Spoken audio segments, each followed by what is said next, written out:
de la question animale. Les estivales de la question animale.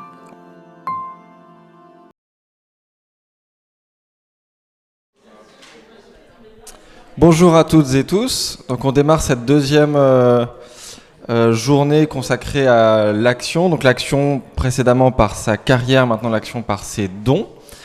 Et on attaque avec une conférence de Corentin B.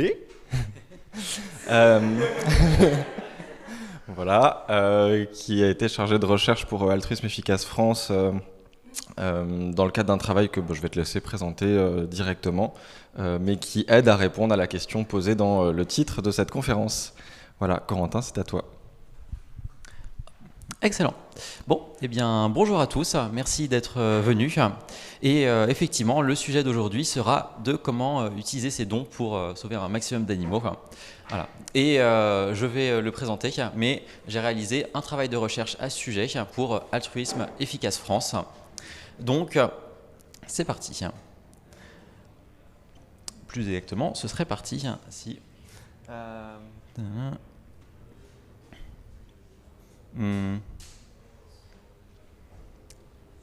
Ok, table des matières. Bon, du coup, sur la question des associations, déjà, on va regarder plusieurs points, mais tout d'abord, quel impact, un peu sur les différences d'impact entre les différentes organisations. Comment essayer d'identifier celles qui ont un particulièrement fort impact. Ensuite, on va regarder à des listes d'organisations particulièrement prometteuses, donc internationales et françaises. Et ensuite, on va aborder la question de combien donner et comment faire pour aller plus loin. Donc, premier élément, toutes les organisations n'ont pas forcément un fort impact. Voilà, on peut avoir l'impression que par défaut, ça sonne bien, oh, il y a une jolie image d'un animal sur un site web, mais c'est parfois peut-être plus compliqué que ça. Et ceci, faut que je vous raconte ce que c'est. C'est une association qui aide les pingouins et qui a décidé qui a demandé à des volontaires de faire des petits pulls pour les pingouins. Et qui du coup ils ont reçu des centaines de pulls de plein de différentes personnes. C'était, je sais pas, après une marée noire ou un truc comme ça pour qu'ils aient chaud après et tout. Voilà, ce qui est très mignon, mais le problème c'est que les pingouins avaient pas forcément besoin de ça, vu que bon, ils ont évolué genre pour plutôt bien gérer le froid. Donc bon, c'était voilà, mais très, très mignon, ça fait des très jolies photos par contre. Ce qui est un des facteurs majeurs pour attirer des dons. Bon, voilà. Alors, et du coup, voilà, ce graphique, probablement vous le connaissez déjà, il a déjà été présenté, mais pour indiquer rapidement, c'est le fait que les animaux qui sont tués dans le monde sont très largement des animaux d'élevage, donc ça c'est la zone grosse en bleu à gauche, mais une très grande partie des dons vont à des refuges, sanctuaires, etc. C'est la partie verte à droite, ou à d'autres choses. Voilà, et seulement une partie très faible des dons vont aux animaux les plus nombreux. Donc voilà, il y a des différences d'impact à prendre en compte. Et du coup se pose une question qui est comment est-ce qu'on choisit les associations d'habitude. Et généralement ça ressemble à ça, c'est-à-dire que il y a quelqu'un qui nous croise dans la rue avec un t-shirt de jolie couleur et qui nous demande est-ce que vous voulez faire un don à telle organisation, etc., etc.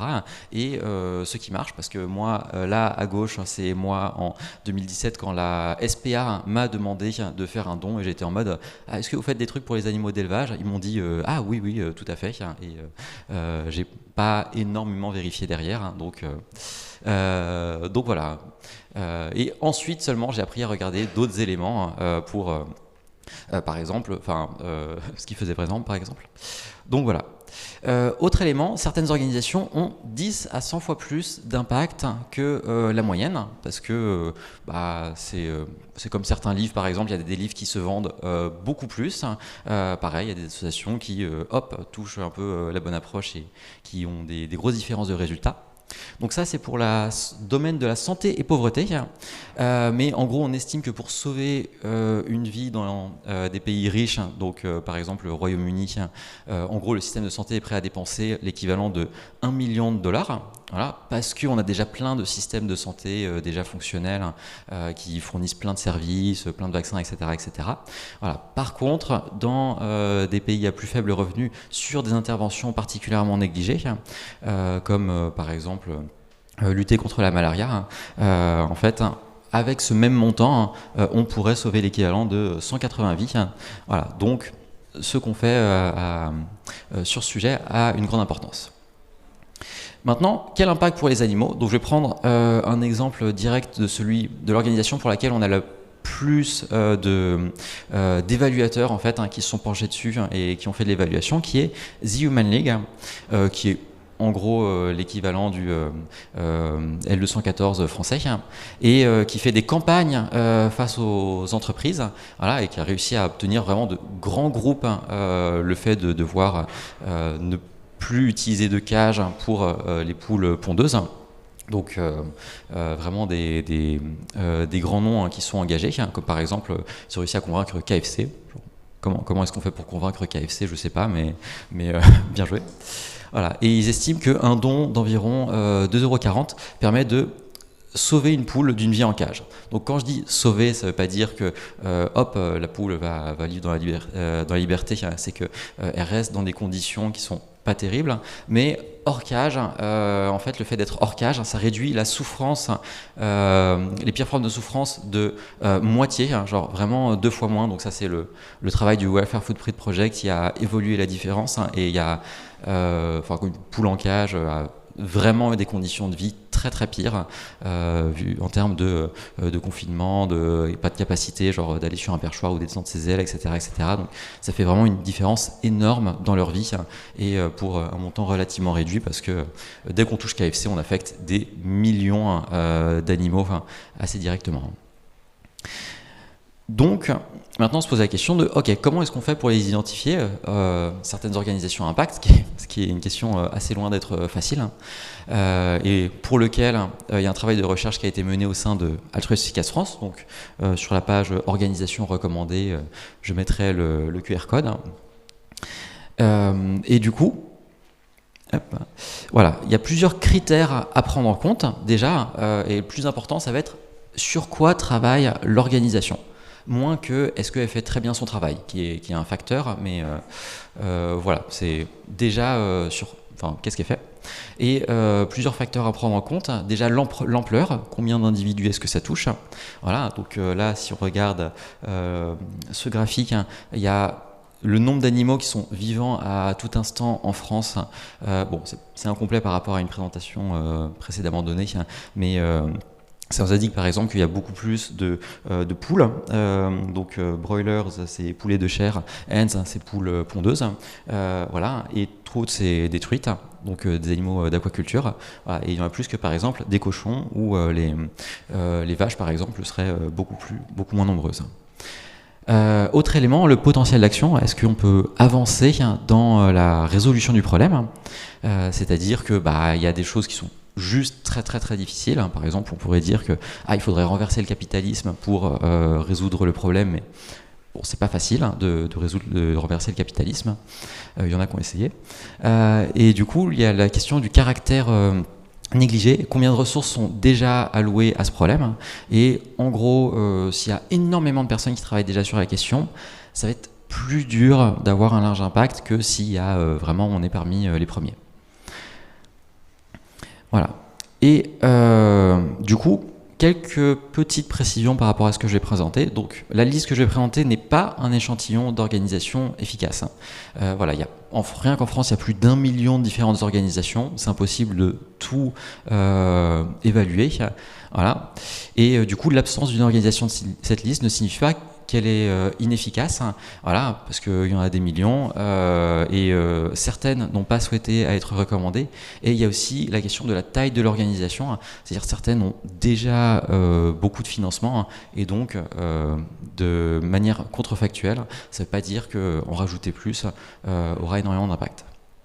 Donc c'est juste une sélection d'organisations dont on a des bonnes raisons de croire que leur impact potentiel est particulièrement élevé. Donc, maintenant, organisation internationale. Donc pour ça, on s'est basé sur les évaluateurs internationaux, hein, voilà, et donc c'est ceux qui sont recommandés déjà à l'international, hein, et où il y a un fort niveau de recherche, hein, c'est-à-dire des personnes qui sont vraiment à plein temps dessus depuis des années, donc comme Animal Charity Evaluators, mais le Effective Altruism Animal Welfare Fund, et qui ont typiquement réalisé des centaines d'heures de recherche pour vraiment vérifier ce qui était particulièrement prometteur. Voilà, et donc ils regardent notamment à quel point est-ce qu'on a des preuves solides, potentiellement scientifiques de l'aspect prometteur de l'intervention, des calculs de coût-efficacité, de combien est-ce qu'on arrive à toucher d'individus pour telle quantité d'argent, voilà, si c'est possible, la culture de l'organisation, etc., etc. Et plusieurs approches ressortent particulièrement. Donc déjà, lutter contre les pires pratiques d'élevage, donc par exemple la fait d'avoir des poules en cage. Un autre, réduire la consommation de produits d'origine animale. Voilà, et ça va être notamment par le fait de promouvoir par exemple les alternatives végétales. Améliorer bien des animaux sauvages, hein. Il y a moins d'organisations dessus, en fait, il y en a principalement juste une ou deux, voilà. Et développer la recherche, parce que en gros, faut savoir ce qu'on fait. Donc parmi les organisations, hein, donc The Human League, que j'ai précédemment indiqué, voilà, et qui font plein de campagnes pour différentes entreprises, donc comme j'ai dit, recommandé par Animal Charity Evaluator, donc assez depuis 2012, par Gaming No Toucan, et ils ont fondé l'Open Wing Alliance pour former d'autres associations, hein. Et en fait c'est un grand réseau, hein, avec des campagnes qui ont été menées dans plein de pays, hein, pour lutter contre le fait d'avoir des poules en cage. Et L214, notamment en 2016, ont reçu leur formation et ça les a beaucoup aidés pour leurs actions. Voilà. Donc, c'est a priori l'organisation dont le travail présente le moins d'incertitudes, enfin, sous-entendu, celle sur laquelle il y a eu le plus de recherche et de conjonction de différents évaluateurs. Ensuite, il y a également The Good Food Institute, par exemple, donc, qui œuvre pour développer et promouvoir des alternatives végétales, hein, voilà. Donc, ils ont une branche européenne basée à Bruxelles, ils sont également aux États-Unis. Et du coup, ils ont également recommandé par Giving Green, qui elle est une organisation spécifiquement climat, hein. Donc ça peut également intéresser des personnes qui sont principalement sensibles à l'environnement, hein, parce que là il y a une assez forte conjonction, hein, de leur travail, hein, vu que en gros, ils peuvent éviter une tonne de CO2 pour l'équivalent de moins de 10 €, ce qui est vraiment pas beaucoup. Genre, une tonne de CO2, en gros, personnellement, j'émets 3 à 4 tonnes de CO2 par an, donc voilà, ça monte tout de même assez vite. Et ensuite, les deux éléments que je vais présenter sont plutôt des fonds, c'est-à-dire pas une organisation précise, mais des fonds qui redispatchent l'argent vers plusieurs organisations derrière. Et je vais expliquer un peu pourquoi est-ce que ça peut être intéressant de soutenir un fonds particulièrement. Mais le Effective Altruism Fund, c'est celui pour lequel il y a eu, il y a Giving No Toucan par exemple, qui a fait un peu un travail d'évaluation des évaluateurs et qui a estimé qu'ils étaient particulièrement pertinents sur la question des animaux, hein. Voilà, encore plus que Animal Charity Evaluators, hein, en tout cas. Et du coup, par exemple, ils vont soutenir la défense des animaux d'élevage en Asie ou en Afrique avec Animal Advocacy Africa. Voilà, enfin, soutenir les organisations qui font ça. Rechercher des moyens d'améliorer le bien-être des poissons d'élevage. Former des groupes de défense des animaux, par exemple, avec Sentient Media. C'est plein d'actions différentes. Et un autre fonds. Alors, à noter que là, il y a Animal Charity Evaluators, etc., qui a fait ce travail de changement, hein, et il faut qu'on le reflète sur notre site web et on va faire ça dans les jours qui viennent. Et du coup, par exemple, il y a Animal Charity Evaluators qui est un peu également une référence et qui soutient par exemple Faunalytics qui fait de la recherche sur quelles sont les interventions prometteuses, Wild Animal Initiative qui fait de la recherche pour comment aider des animaux qui peuvent souffrir dans la nature, voilà, et d'autres actions comme Legal Impact for Chickens pour la loi pour changer la loi pour les poules ou le Shrimp Welfare Project sur la question des crevettes. Et pourquoi soutenir un fonds spécifiquement ? Parce que c'est généralement plus sexy, attractif de soutenir une organisation précise, on sait précisément ce qu'elle fait, etc. Et plusieurs raisons. Déjà parce que les besoins des organisations fluctuent au fil du temps, ce qui fait que il y a telle organisation qui a peut-être beaucoup de besoins de financement à un moment, mais moins à un autre, et donc du coup, il faut être capable d'allouer ça. Et comme la situation change, il faut être assez adaptatif, notamment peut-être qu'il y a une intervention qui, à un moment était très prometteuse, mais du coup ils ont déjà atteint le maximum et ensuite ça l'est peut-être moins, donc prendre ça en compte. Voilà, les besoins les organisations généralement recommandées peuvent changer au fil du temps. Et notamment dans les régions du monde non occidentales, par exemple en Asie où il y a plus de 60-70% des poissons d'élevage, en tant que Français, c'est plus dur de savoir quelles sont les organisations particulièrement prometteuses. Voilà, et eux, ils font ce travail de recherche. L'inconvénient, c'est que l'impact perçu est potentiellement moins visible, sous-entendu qu'on donne à The Human League, on a une très jolie newsletter qui nous dit exactement à quoi a servi la campagne, et pour les fonds, peut-être que vu que c'est plein d'organisations à la fois, on voit moins personnellement ce que ça a changé, même si ça a un très très fort potentiel de changer les choses. Voilà, et ça c'est pour je passer cette slide. Voilà. Donc, du coup, organisation française maintenant. Alors, quelques petits points de méthodologie, mais sur comment est-ce qu'on s'y est pris. En gros, il y a peu de recherche en France de la part des évaluateurs internationaux, et personne en France n'a fait de travail de recherche très avancé sur la question. Il y a des organisations par exemple qui s'appellent Dons en confiance, mais qui font juste vérifier qu'il y a des bonnes pratiques de gouvernance, ce qui ne nous dit pas grand-chose sur l'impact. Voilà. Et généralement, les organisations, il n'y a pas beaucoup qui font des évaluations poussées de leur propre impact. En gros, elles disent à peu près toutes que regardez ce qu'on fait, c'est un succès, ce qui est ce qui fait que c'est pas facile de s'y retrouver.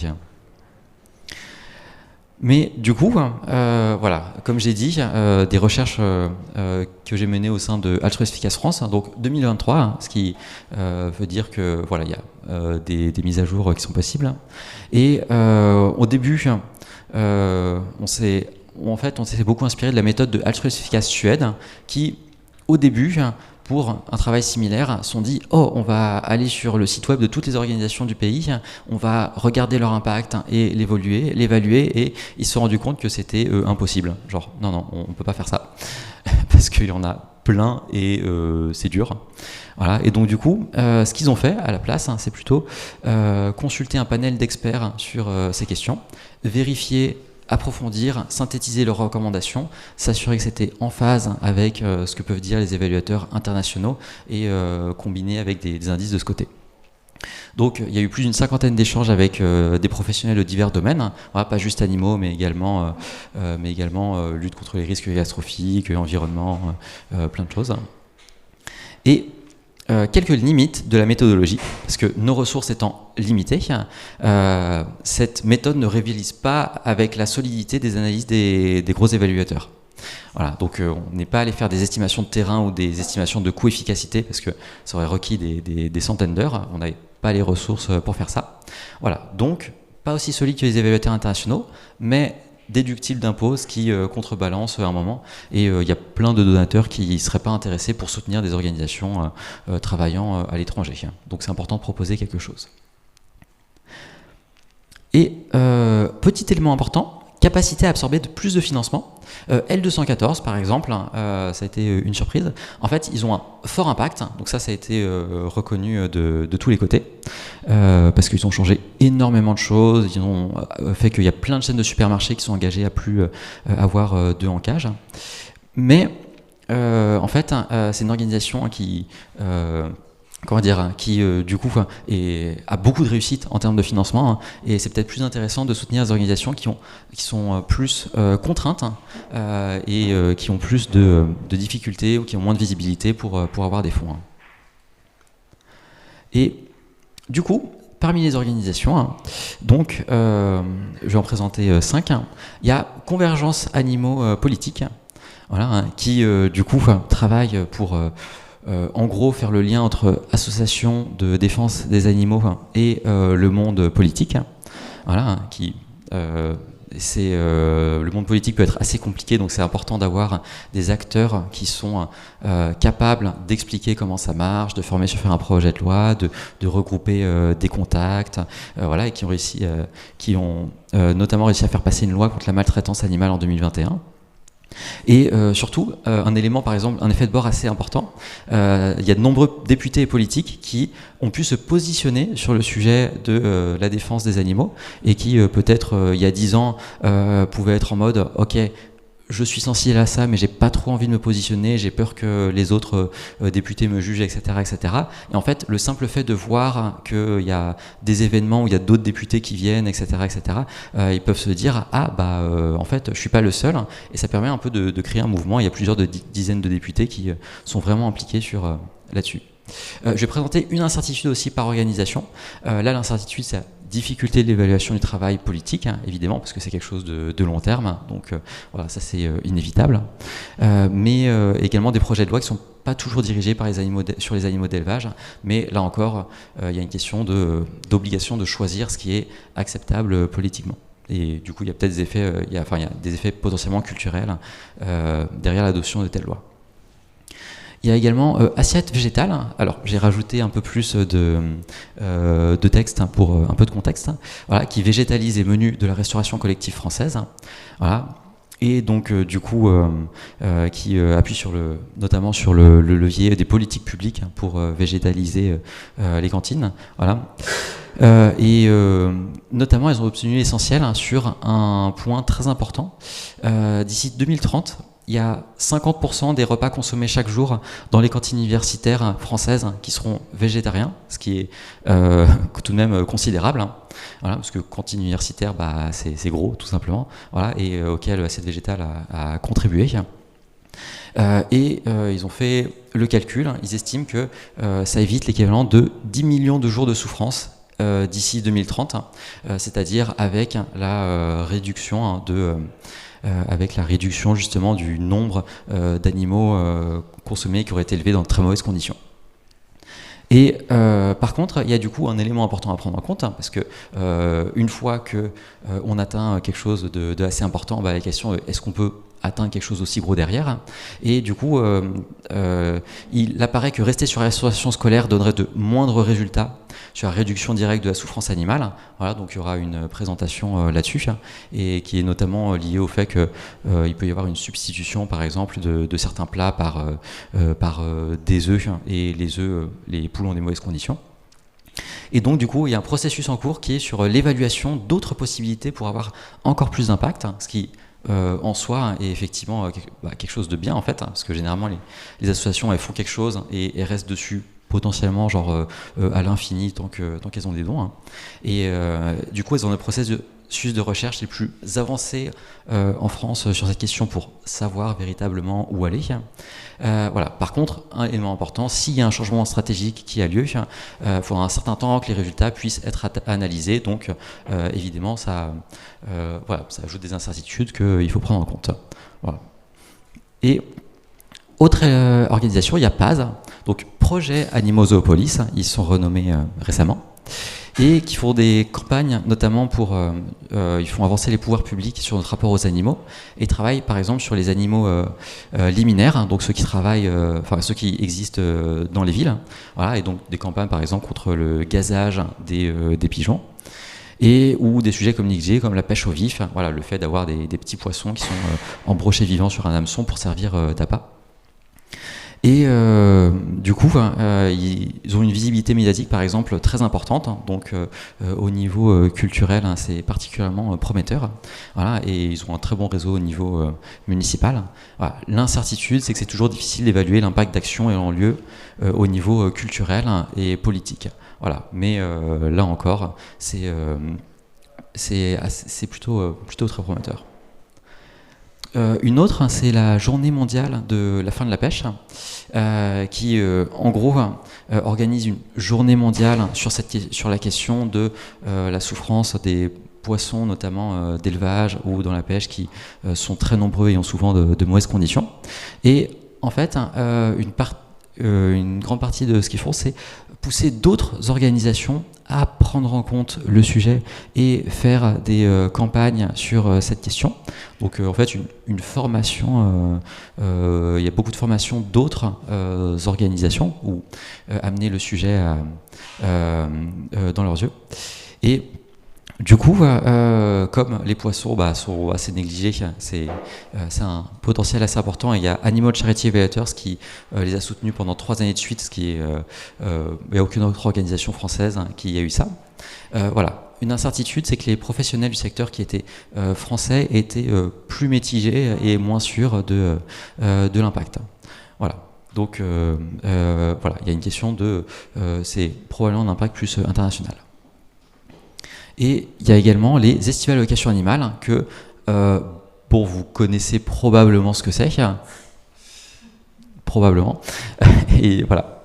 Et donc, du coup, qui effectivement servent beaucoup à faire une structure fédératrice, à former les gens, à permettre de nouvelles personnes de s'engager, ce qui est très important. Voilà, et donc c'est là que L214, Stop Gavage, initialement a été créé en 2007 et le parti animalisme en 2016.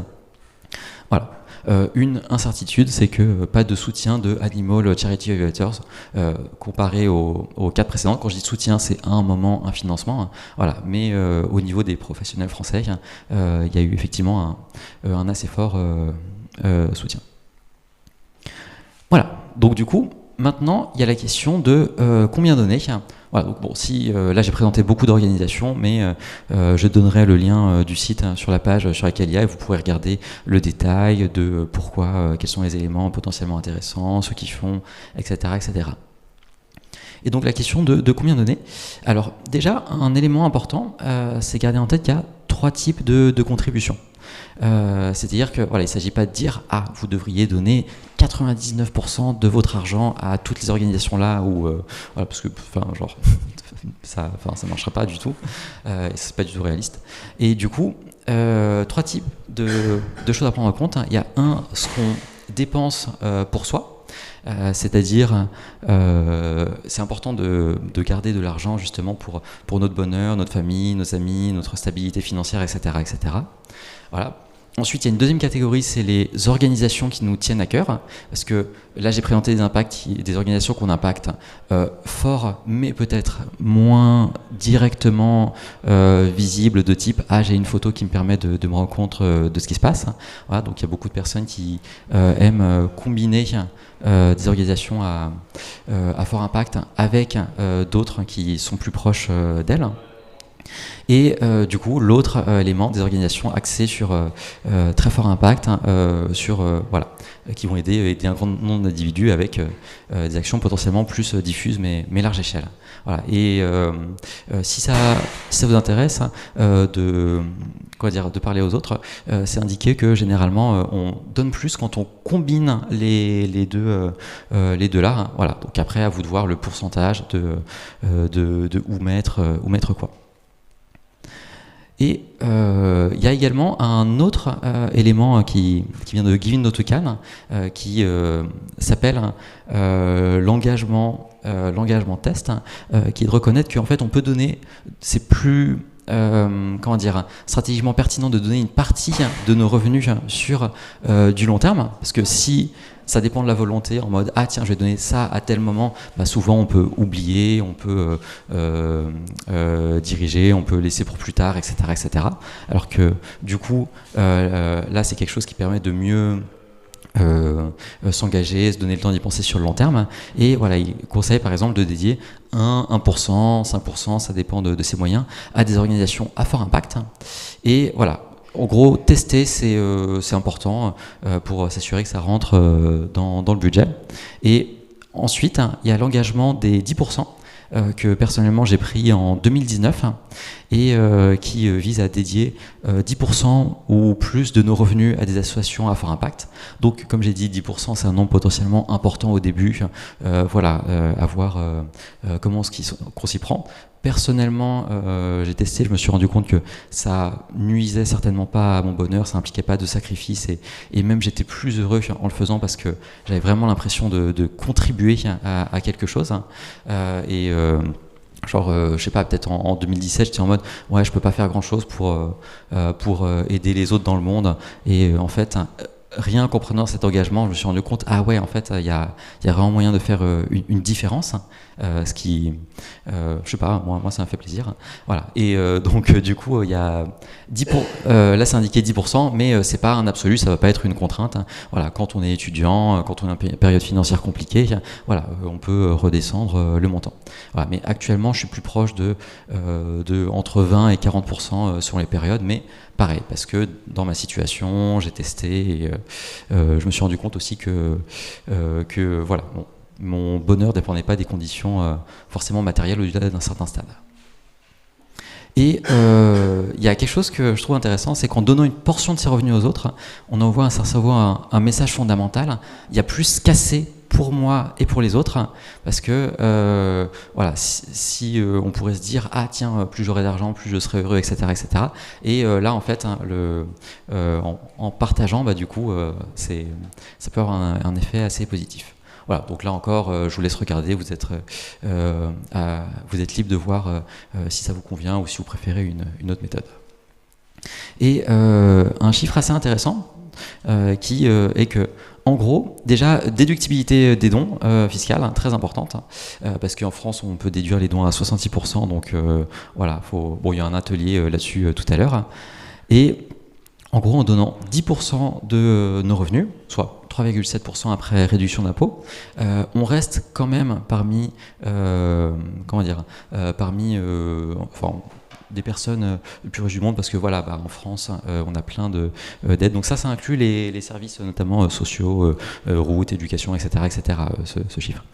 Et du coup, si un Français médian va faire ça, du coup, ça pourrait éviter, ce chiffre est absolument gigantesque, énormément d'années de vie en cage, voilà, parce que tout simplement on soutient des organisations qui sont spécialisées dans le fait de changer les choses à grande échelle et on leur donne directement les moyens de contribuer. Voilà, donc il y a un comparateur de revenus sur le site de Altruisme Efficace France qui vous permettra d'adapter ça à votre propre situation. Ensuite, comment aller encore plus loin ? Et ensuite, c'est pratiquement la dernière slide. Il y a moyen en fait de encourager les autres à donner, voilà, parce que peut-être que soi-même on n'a pas forcément les moyens, mais d'autres personnes autour de nous qui sont potentiellement sensibles le peuvent. Voilà. Et il y a beaucoup de personnes qui juste y pensent pas, ou n'ont pas confiance dans les assos, disent que ça n'a pas changé grand-chose, ou qui ont pas beaucoup réfléchi à l'efficacité des dons, parce que c'est un sujet compliqué. Et du coup, vous pouvez leur donner des ressources sur un peu comment s'y prendre. Voilà. Mais voilà, ne pas forcer les gens, évidemment, c'est assez important. Présenter votre expérience et ça c'est et notamment montrer l'exemple. C'est aussi quelque chose de pertinent parce que il y a juste plein de personnes qui, en gros, il y a plein de personnes qui donnent, en fait. Par exemple, dans le monde, il y a plus de 70% des adultes qui ont donné de l'argent ou du temps ou des biens à des inconnus l'année dernière. Voilà, donc ce qui est énorme. Mais comme souvent, on va pas mettre en avant les dons parce qu'on se dit voilà, j'ai pas envie de me vanter ou quelque chose comme ça. Voilà, ce que j'ai fait pendant de très nombreuses années, donc je comprends tout à fait. Mais du coup, en indiquant qu'on fait ça, change la norme sociale en indiquant regardez, c'est possible, si les gens voient personne autour d'eux dire je suis en train de donner, ils se disent les gens donnent rien du tout et je vais peut-être faire pareil, alors que là ça peut changer la norme sociale. Et du coup, ça veut aussi dire quelque chose, ça veut dire des carrières qui ne sont pas animalistes, c'est-à-dire qui ne sont pas directement dédiées au fait d'aider les animaux, peuvent accomplir également beaucoup. Voilà. Parce et ont le potentiel d'aider des milliers d'animaux.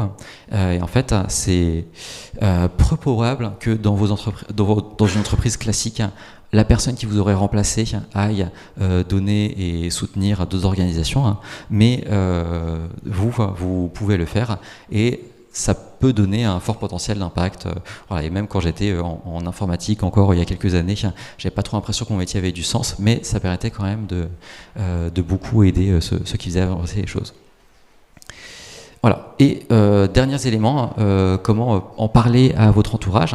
Donc ça, c'est des conseils qui viennent directement de Giving Not We Can, qui sont un peu des spécialistes sur la question. Et déjà, écouter la situation personnelle des gens. Voilà. Bon, là, c'est une présentation, donc c'est plus compliqué, mais vous pourrez poser des questions.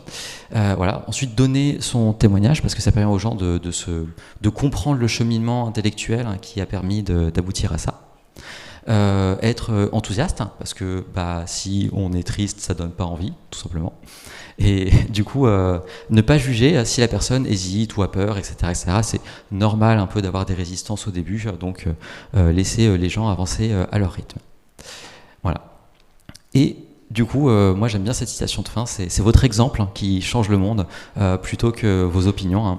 Et je pense qu'on a vraiment un fort potentiel à ce niveau-là. Et merci de votre attention. Voici le site web de Altruisme Efficace que j'ai indiqué là-dessus. Et si vous avez des questions, n'hésitez pas à les poser et merci de votre attention.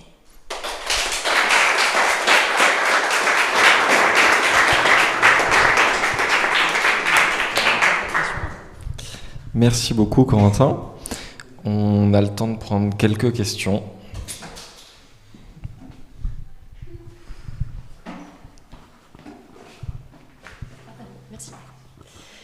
Moi j'avais une question, est-ce que c'est possible de donner à Altruisme Efficace France et si oui, à quoi servent les dons ? Alors, très bonne question. Du coup, oui, c'est effectivement possible de donner à Altruisme Efficace France et qui a en gros plusieurs activités, mais notamment une activité de aider les autres à donner, en fait, via toute une fonction de ce qu'on appelle le community building, c'est-à-dire créer et soutenir une communauté de personnes engagées. Voilà. Et par exemple, il y a des printanières et des automnales, ça dépend des années, qui sont un peu inspirés du concept des estivales, qui justement regroupent des personnes qui essaient d'aider les autres dans plein de domaines. Voilà. Et pareil, c'est un lieu pour faire du réseau assez prometteur. Voilà. Il y a des ressources notamment qui sont le partage de traductions anglaises, parce qu'en français sinon il n'y a pas grand-chose d'autre sur quels sont un peu les meilleurs moyens là-dessus.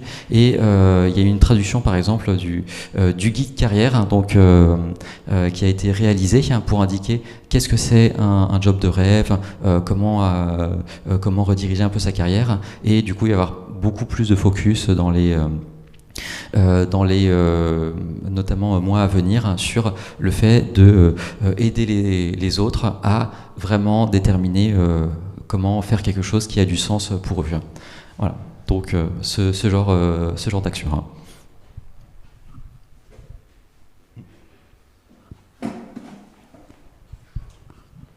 Bonjour, merci beaucoup.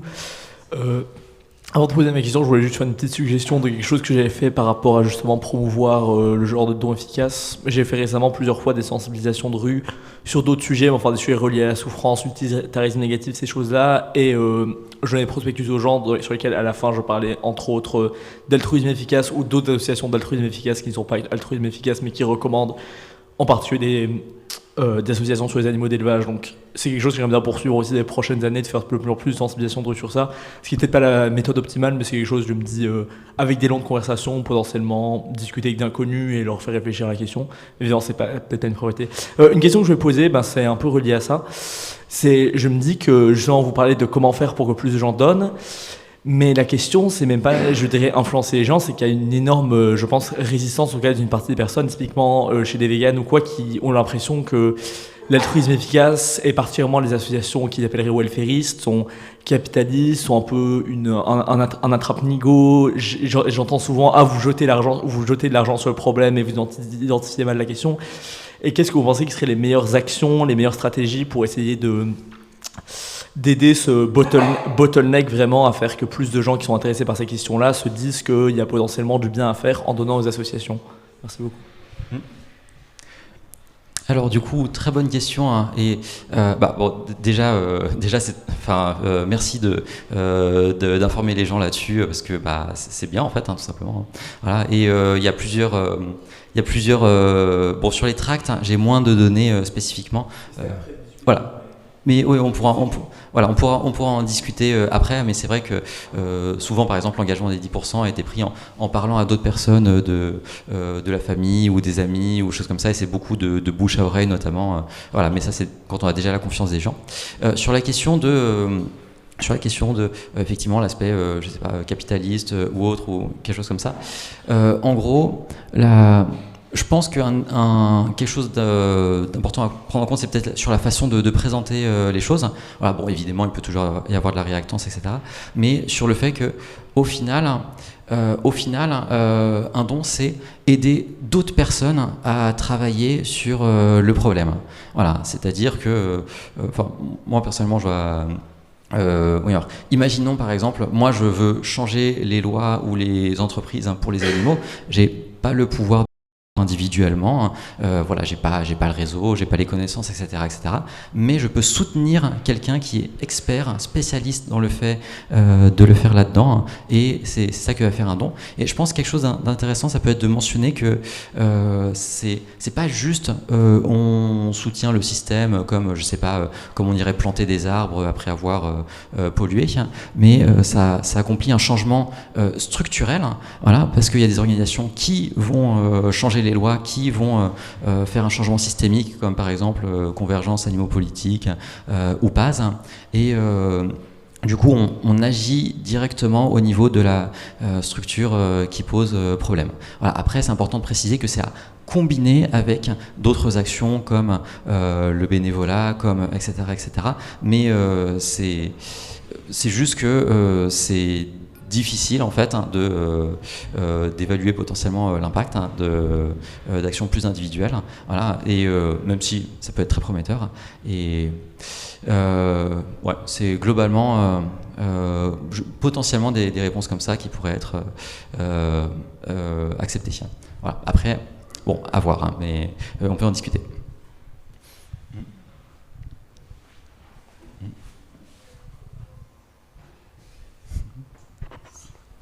Une des souffrances les moins prises en compte, je crois, et pourtant les plus redoutables au niveau du nombre d'individus et de l'intensité des souffrances, c'est celle des animaux marins, des animaux aquatiques, le développement des fermes, etc.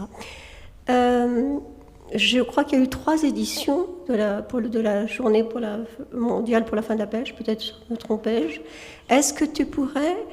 et je sais que comme il est difficile de sensibiliser les questions à ça, parce qu'il est toujours question on parle toujours de tonnage de victimes et non pas d'individus. Est-ce que tu pourrais nous donner des exemples d'avancées concrètes ou de pistes d'avancées pour essayer d'agir sur cette chose-là?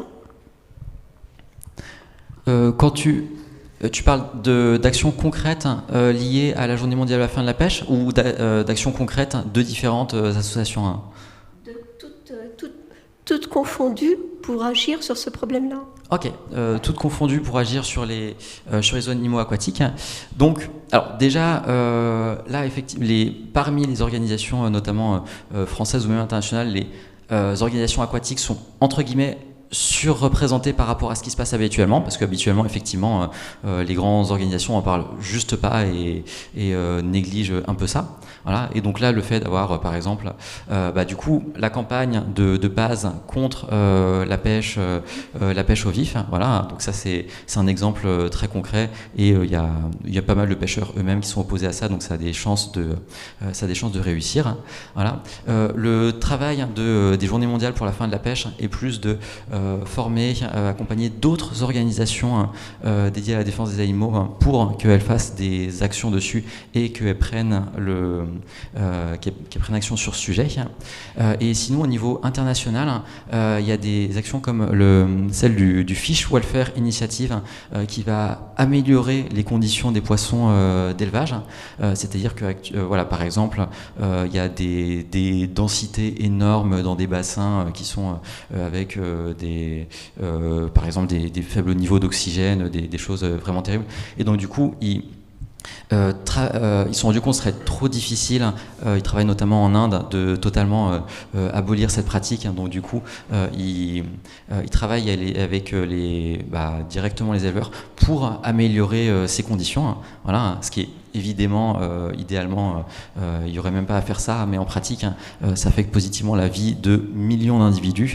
Et il y a le Shrimp Welfare Project sur la question des crevettes qui, comme ça a été dit, sont l'animal qui est le plus élevé dans le monde, qui travaille également sur ces questions et par exemple sur des méthodes d'abattage avec étourdissement, ce qui jusqu'à présent n'était même pas le cas. Voilà, donc...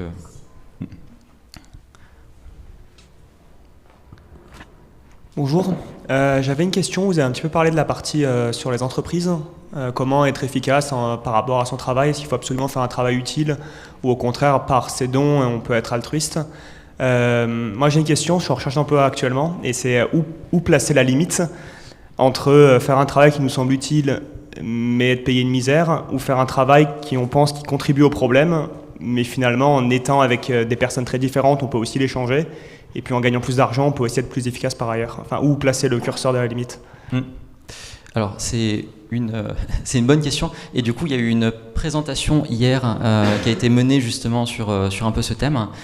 Donc, du coup, tout est disponible sur la chaîne YouTube des Estivales, notamment la présentation de Guillaume Voreux. Mais une réponse rapide, c'est que en gros, il faut prendre en compte qu'est-ce qui se serait passé autrement.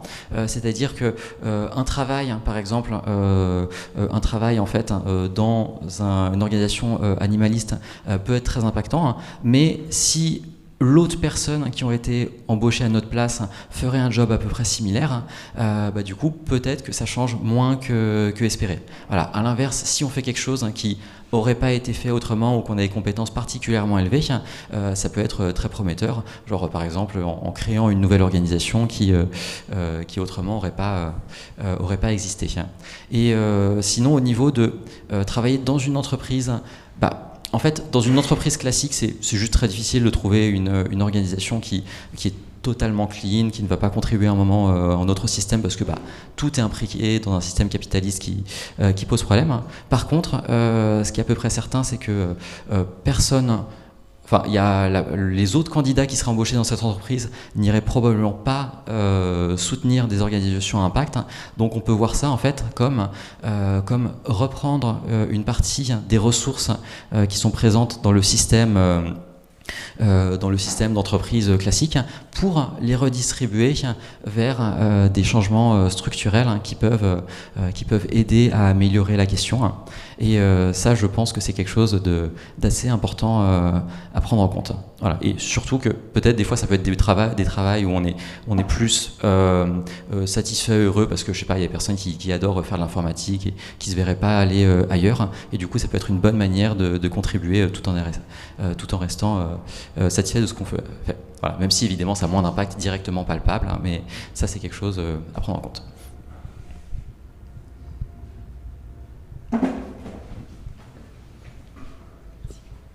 Moi j'ai deux petites questions. La première, c'est est-ce que tu sais si altruisme efficace dans cette démarche s'est déjà rapproché du label don en confiance? Et la deuxième, c'est quand tu es passé sur la slide des estivales de la question animale, tu as dit qu'elle était soutenue par plusieurs professionnels français. Et je crois que c'est passé un peu vite pour moi. Est-ce que tu peux dire quels sont ces professionnels français qui soutiennent les estivales ? Ok. Alors, du coup, pour la question de dons en confiance, effectivement, on n'est pas revenu vers eux parce que une des actions que je dois faire depuis un moment, c'est revenir vers plein d'acteurs qui sont potentiellement pertinents pour leur partager ce travail. Mais du coup, comme j'ai un temps limité, j'ai pas encore eu le temps de le faire, en fait, tout simplement. Voilà, comme j'ai dit, les ressources sont limitées, voilà, même si ce serait potentiellement pertinent. Et sur la question des personnes qui ont été interrogées, donc c'est des professionnels du secteur, des personnes qui ont beaucoup réfléchi à la question de l'impact. Et je peux pas donner leur nom parce que du coup ils n'ont pas donné l'autorisation comment dire. Voilà, j'ai interrogé pas mal de personnes et tout a été un peu anonymisé. Mais voilà, je pense qu'il y a ça doit pas être comment dire, il y a pas mal de personnes publiques qui ont dit positivement des choses des estivales, donc voilà, on pourra peut-être en discuter plus en face à face, voilà, encore de manière anonymisée. Je peux fournir les retours anonymisés cependant.